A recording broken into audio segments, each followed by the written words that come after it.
سورۃ الاعلیٰ قرآن پاک کی 87 سورت ہے جو مکہ مکرمہ میں نازل ہوئی۔ یہ سورت اللہ کی عظمت، تخلیق کی قدرت اور آخرت کی کامیابی کے بارے میں اہم پیغام دیتی ہے۔ Important points. نمبر 1، اللہ کی تسبیح کا حکم۔ اس سورت کی ابتدا میں اللہ تعالیٰ نے اپنے رسول صلی اللہ علیہ وآلہ وسلم کو حکم دیا، اپنے رب کے نام کی تسبیح بیان کرو جو سب سے بلند ہے، یعنی اللہ ہر عیب سے پاک ہے، وہ سب سے اعلیٰ اور سب سے عظیم ہے۔ دوسرا، اللہ کی قدرت کا بیان۔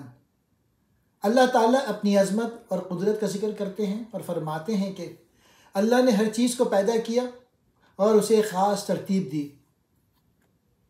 اللہ ہی ہے جو زمین پہ سبزہ اگاتا ہے، پھر اسے خشک اور زرد کر دیتا ہے۔ اللہ ہر چیز کا علم رکھتا ہے اور ہر چیز کو اپنے حکم کے مطابق چلانے والا ہے۔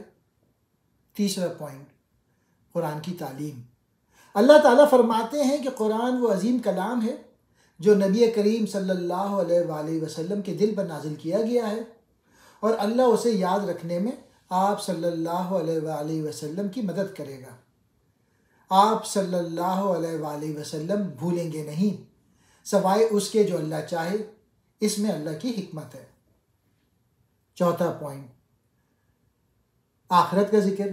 پھر سورت میں آخرت کی کامیابی کا ذکر کرتے ہوئے فرمایا گیا کہ وہی شخص کامیاب ہوگا جو اپنے دل کو پاک کرے گا، اللہ کا ذکر کرے گا اور نماز ادا کرے گا۔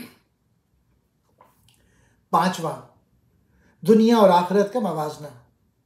اللہ تعالیٰ فرماتے ہیں کہ اکثر لوگ دنیا کی عارضی زندگی کو آخرت پہ ترجیح دیتے ہیں، حالانکہ آخرت کی زندگی ہمیشہ باقی رہنے والی اور بہتر ہے۔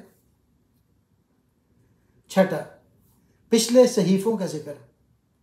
سورت کے آخر میں بتایا گیا کہ یہ نصیحت پہلے انبیاء کے صحیفوں میں بھی دی گئی تھی، جیسے حضرت ابراہیم علیہ السلام اور حضرت موسیٰ علیہ السلام کے صحیفوں میں۔